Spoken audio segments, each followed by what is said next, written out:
आपका स्कूल कहीं न कहीं आपके लिए बहुत बड़ा प्रॉब्लम 2024 के board examination ICSE and ISC के लिए खड़ा कर देगा। यदि वह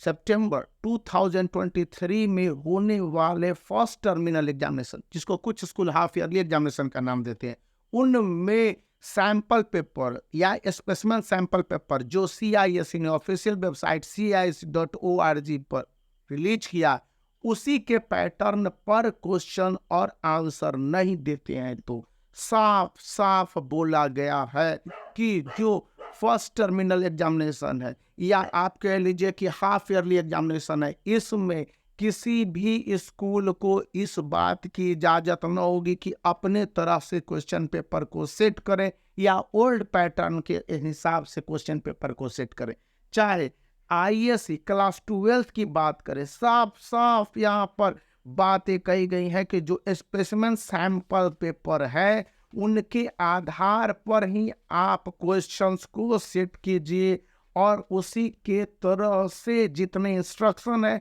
स्टूडेंट को दीजिए, उसी के नंबर और मार्किंग के हिसाब से क्वेश्चन दीजिए। मार्किंग स्कीम भी उसी तरह से होने चाहिए, यानी कि स्टूडेंट के आंसर इस पैटर्न पर है तो मार्क्स दिए जाए, नहीं है तो बताया जाए कि स्टूडेंट ने कौन सी गलतियां की है और उसके हिसाब से उसके मार्क्स काटे गए। क्योंकि फर्स्ट टर्मिनल एग्जामिनेशन और हाफ ईयरली एग्जामिनेशन, कहीं कहीं इसको सेंटअप एग्जामिनेशन भी कहा जाता है, तो उसमें स्टूडेंट के लिए ये पैटर्न और उसके आंसर फॉर्मूले बाकी सभी कुछ आईएससी के लिए आईसीएसई के लिए भी मैं इसी तरह से बता रहा हूं कि वे इम्पॉर्टेंट हो जाते हैं। और आप जब उनको देख रहे होंगे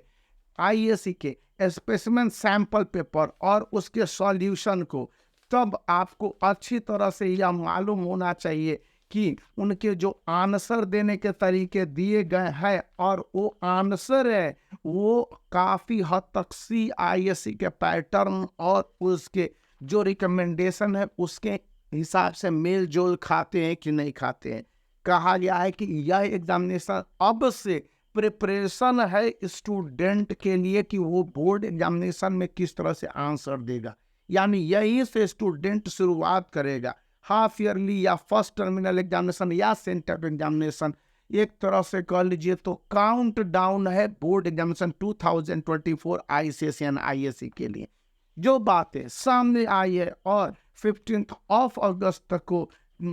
टीचर के साथ प्रिंसिपल और बाकी सभी लोगों ने मिला और ये बातें कही गई कि जो टीचर को कुछ स्कूलों में 20 तक और कुछ स्कूलों में 31 तक अगस्त क्वेश्चन को सेट करने हैं, और ये क्वेश्चन ही सेट नहीं सेट करने, उसके आंसर को भी। और इन क्वेश्चंस को सीआईएससी कभी भी मांग सकती है, स्टूडेंट के आंसर शीट मांग सकती है, क्योंकि सीआईएससी ने बहुत पहले ही कह दिया कि स्टूडेंट मंथली प्रिपेयर किए हैं, सिलेबस का मंथली प्रिपरेशन हो रहा है आईसीएसई या फिर आईएससी में कि नहीं हो रही है। और क्योंकि बहुत सारे स्कूल है जो सिलेबस के प्रिपरेशन को कम कराते हैं या न कराते हैं और लास्ट में जल्दी जल्दी में एग्जामिनेशन लेके छोड़ देते हैं, तो वहाँ पर किसी तरह की बेजा जो बेनिफिट है स्कूलों को इस बार नहीं मिलने जा रहे हैं, क्योंकि इस बार क्वेश्चन के पैटर्न काफ़ी बदले हुए हैं। एनालिटिकल थिंकिंग को 40% आईसीएसई के लिए एंड आईएससी के लिए 30% तक क्वेश्चन में ऑब्जेक्टिव 1 मार्कर,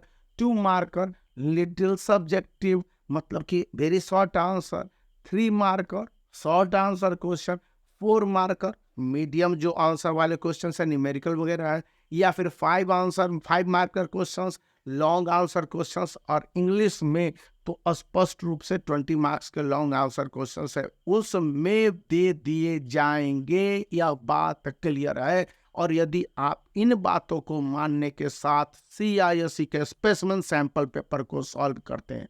बात को अच्छी तरह से पकड़ लीजिए, आपका सबसे बेहतर होगा। यदि आपका स्कूल स्टैंडर्ड है, यह भी पता चल जाएगा उसने अच्छी तरह से आपकी पढ़ाई कराई है और वे सीआईएससी के इस इंस्ट्रक्शनों को फॉलो कर रहे हैं, तो निसंदेह आपका बोर्ड एग्जामिनेशन के लिए जो काउंटडाउन की शुरुआत है सबसे अच्छी होगी। तो आप